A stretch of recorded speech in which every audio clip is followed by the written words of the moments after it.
You're locked in to the Grain Market Talk podcast. Fast updates, market movers, and the grain news you need right now. Trading commodity futures and options involves substantial risk of loss and is not suitable for all investors. All right.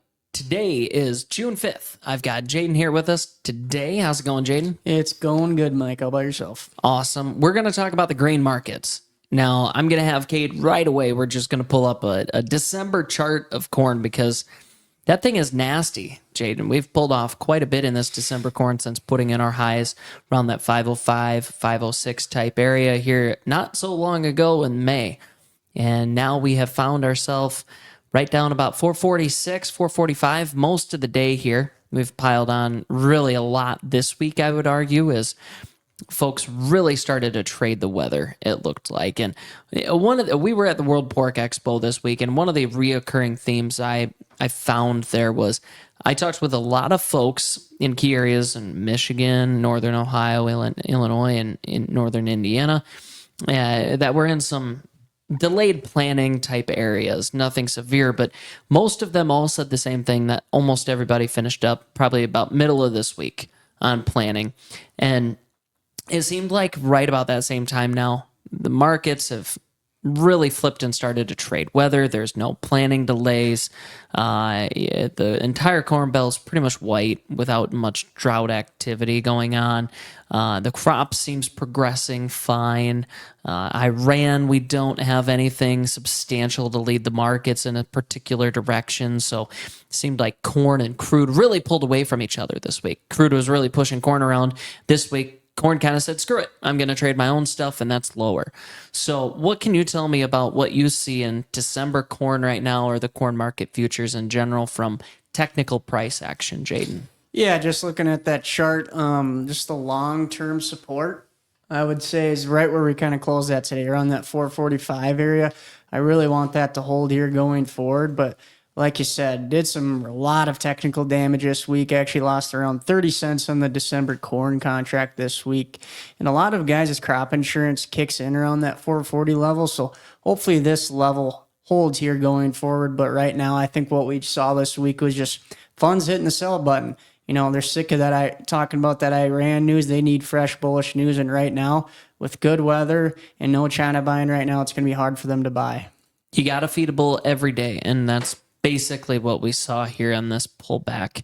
One of the things I want to talk about here is, you mentioned it, crop insurance around this 439 level kicking in on ECO particularly.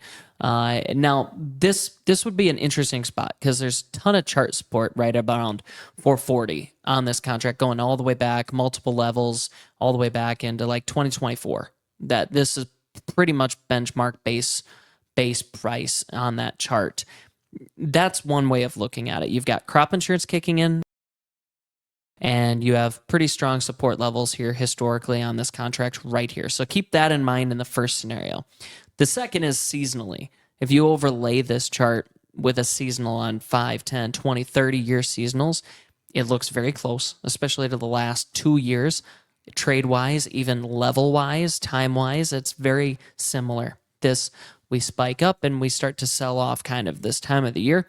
And it really doesn't stop going down in these prior years until about the middle of August. So from a seasonal perspective, if you're going to tell me we had our high in the middle of May, now we sell off into the middle of August, that is like picture perfect grain market 101, what happens.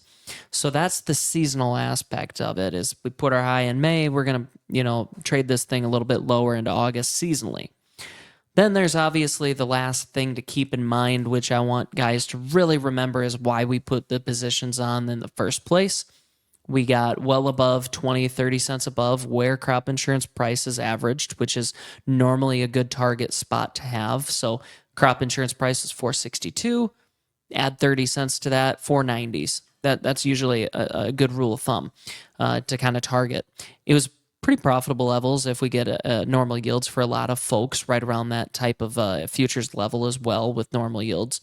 So we liked that. We liked the time of the year that we made the sale. And then just remember what time of the year you're in, the middle of the summer or start of it. So I just mention all that because we put the put the hedge on as a hedge. So, continue to keep that in mind as we find opportunities to lock in basis coming up here. Old crop, we're seeing quite a bit of basis strength with this pullback that we've had.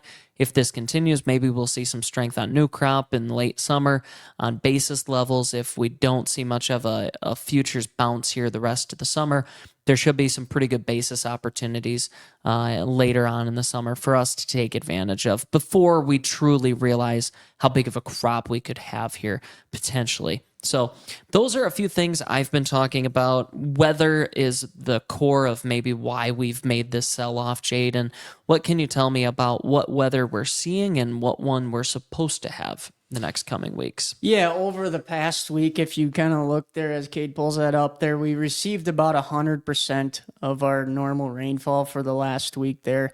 And a lot of those dry pockets that we did have there, Nebraska, South Dakota, those were the states that got most of the rain.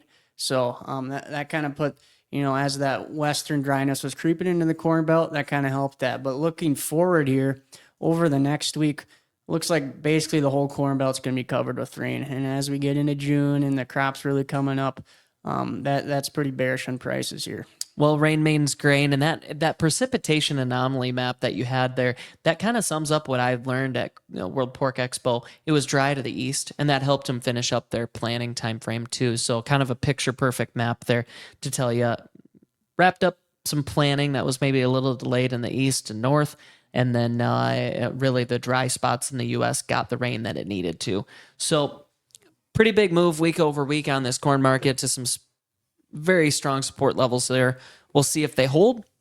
From a seasonal aspect, we normally still chop around, have some seasonals kind of push us into August. But there's three main things I think that really push this market. One, weather, obviously.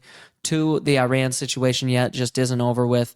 We need some more concrete evidence of saying this is the direction we're going between Trump and Iran and negotiations, etc. And then the third would be China. This week with the pullback too, it sounds like we've heard China poking around.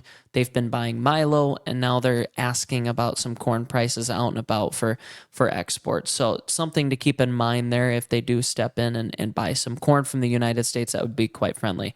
One of those three items, I am expecting for one of those three items to give us a pop at some point. I'm just going to be curious, what are we going to take off by the time we would get that pop? But nonetheless, continue to keep in mind what these levels mean if we do get a rally this time of the year. What do you do normally? What should you do normally? And keep an eye on this market because we are getting a little bit more volatile again on these grains.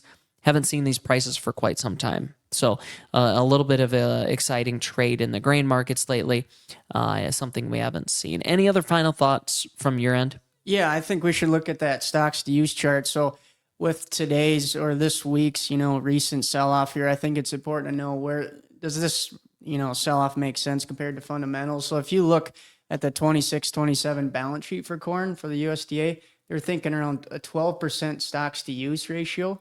And where that puts us today is around 461 March futures. And that puts us like right on the trend line over the past year. So you could say the market probably has right now priced in a trend line yield of 183. All right. That's a very good, whenever anybody asks me what should corn price be based on fundamentals, this is the chart I immediately go to. So this is always great to keep an eye on. Basically, this $4 to $4.50 range is basically right where we should be for this time of the year. Great to keep in mind as well. A few things looking forward to. WASDE report next Thursday. Based on the decent planning progress we had, it'll be interesting to see if the USDA adjusts anything in the yield or alike because of the faster planning progress that we had for the majority of the United States anyways throughout the spring. So look forward to that. Also, just this time of the year, you start to talk about a 6 to 10 day forecast that starts to matter more and more now as we approach kind of the middle of the July timeframe. All right. Well, thank you everyone for tuning in today. If you want to learn more about who Professional Ag Marketing is, how we help people with marketing decisions, whether it be on the grains or hog market or cattle, whether it be buying or selling corn, whether it be anything with insurance like crop insurance, please reach out. We would love to chat with you. Also, please click the link on the description below. That'll take you to our website to learn more about the daily market commentary and other research information that we have. So please hit the subscribe button down below, and thank you for tuning in this week.